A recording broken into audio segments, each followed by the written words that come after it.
There is a principle called Wei, meaning none or not, a negation. Wei has a combination of meanings. It can mean action, making, but the best translation I have found for it is forcing.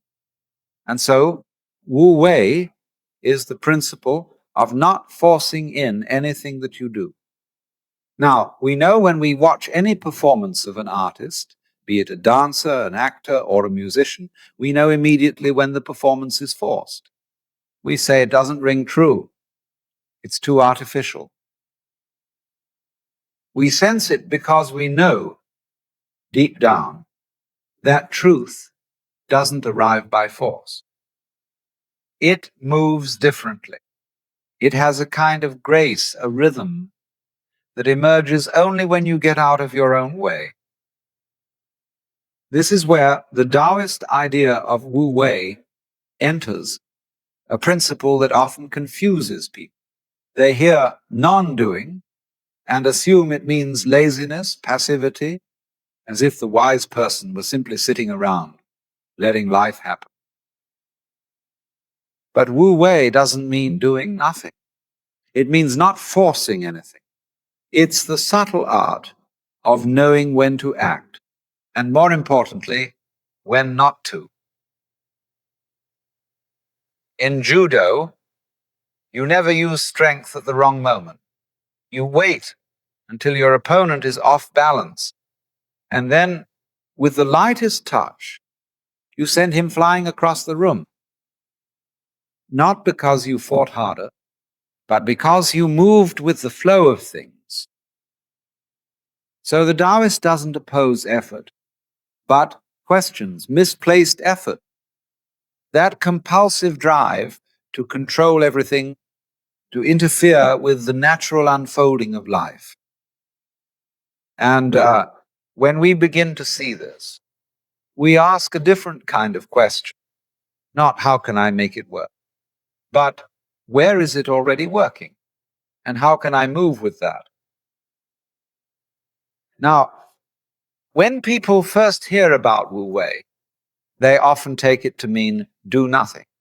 Sit back, drift along, let the world sort itself out. But this is a mistake. Wu Wei doesn't mean idleness. It doesn't mean apathy. It means not forcing. There is a world of difference between action that arises naturally and action that is squeezed out of anxiety or control. You can see this clearly in the martial arts. You don't use strength all the time. You wait.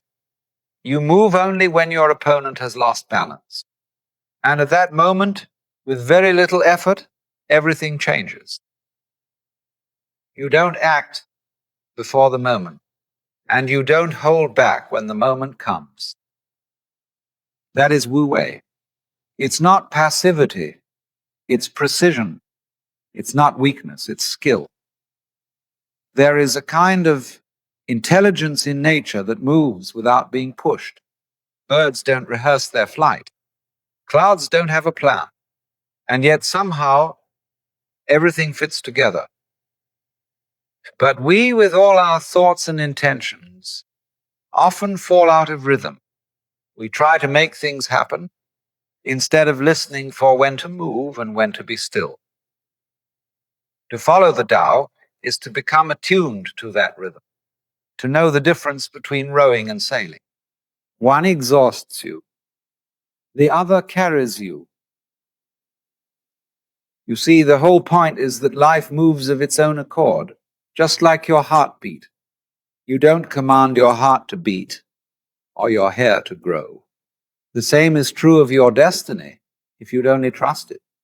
When you stop commanding and start listening, you'll notice a gentle current pulling you, and that current is wiser than anything you could force. So the question isn't whether you're working hard. The question is whether your action belongs to the moment or whether it's resisting it. Of course, once someone hears all this, they may say, I see now. I'll stop trying. I'll just let go. Be spontaneous. But you can't try to be spontaneous. That too is a kind of forcing. It's just the same habit dressed in different clothes. You can see it in people who decide they're going to live freely. They look at the rules of society and then deliberately do the opposite. But that's not freedom. That's still reaction.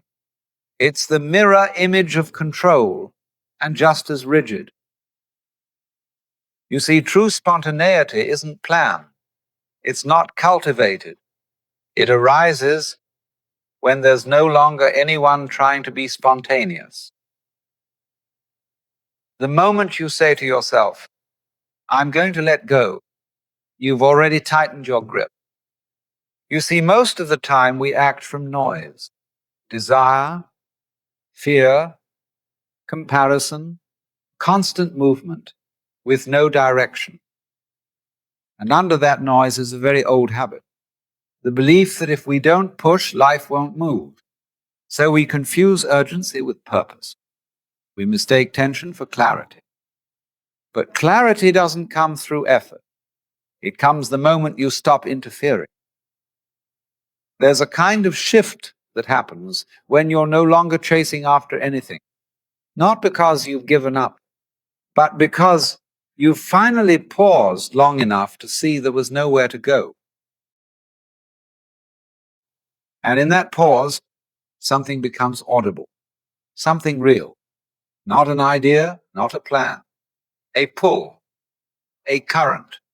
It doesn't announce itself with words, but with movement, as if the whole world had been waiting for you to notice that it was already flowing.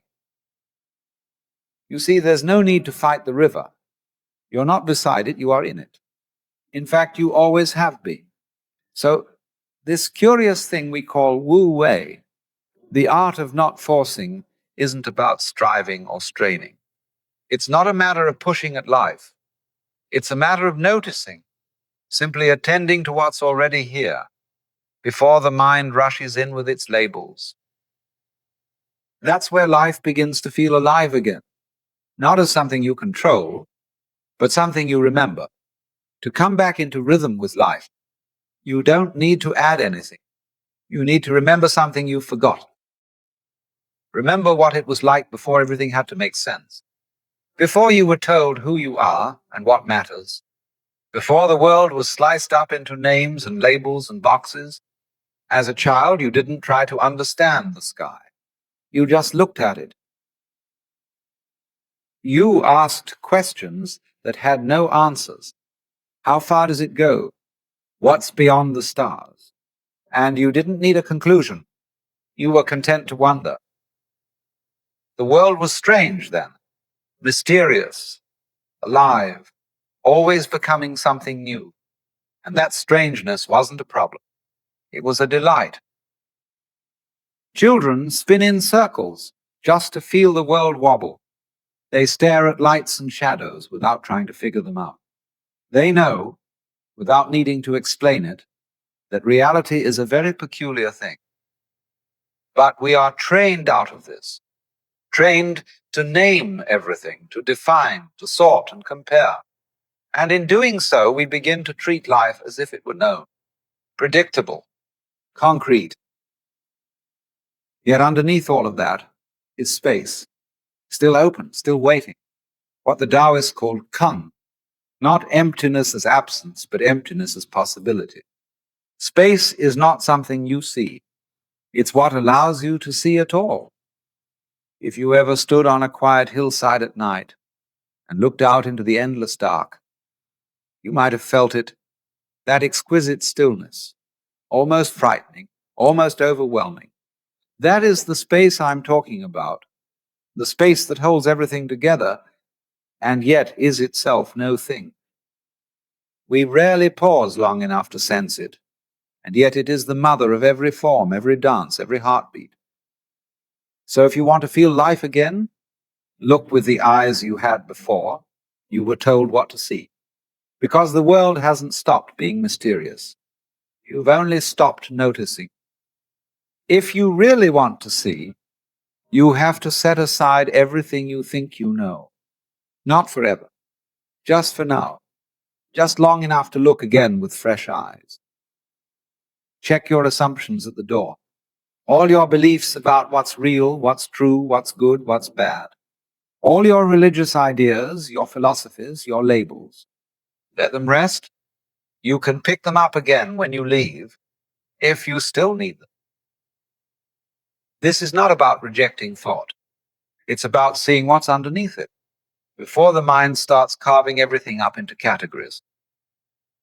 Because the truth is, we don't see the world as it is. We see the world through habits, through memory, comparison, language. And we rarely question the lens we're looking through. Red, blue, hard, soft, man, woman, good, evil. These are names. Useful, yes, but limited. They never touch what the thing actually is. To find your way back to what's real, you must be willing to look without names. To sit with something without immediately deciding what it means. This is difficult because the mind wants to define everything. It wants to speak, to label, to declare. But if you treat those thoughts like passing birds, like ripples in a pond, then something else begins to show itself. Not an explanation, not a conclusion, just presence. The texture of being before the thinking starts. That is where the Tao becomes visible. So now, listen. There's no need to concentrate, no need to search for meaning. Just let the moment arrive as it is. You've spent so much energy trying to shape the world, trying to shape yourself, trying to make things happen. And yet life has always moved without your effort. The seasons turn, the body breathes, the stars continue in their course. Nothing is held together by your worry. This is the heart of Wu Wei, not passivity, but trust. Not inaction, but a kind of quiet cooperation. You don't have to push the river. It already knows where to go. So if you feel tired, you don't need to fix that. Rest is part of the rhythm too. Let the thoughts pass like birds in the sky. Let the tension in your hands loosen. There is nothing urgent here. You were never outside the flow. You only thought you had to control it. Now that you've stopped reaching, you might notice everything is still moving. The world carries on, and somehow, so do you. Because when you allow life to move on its own, if you realize it always has, and it brought you here. So perhaps, my friends, the bravest thing you could ever do is to stop gripping life so tightly, to stand calmly within its endless mystery, unafraid, to remember that the very same power which shaped you from a single cell, that wondrous, unknowable force, has never stopped guiding you, even now. Trust it. Let it carry you. That is the heart of Wu Wei,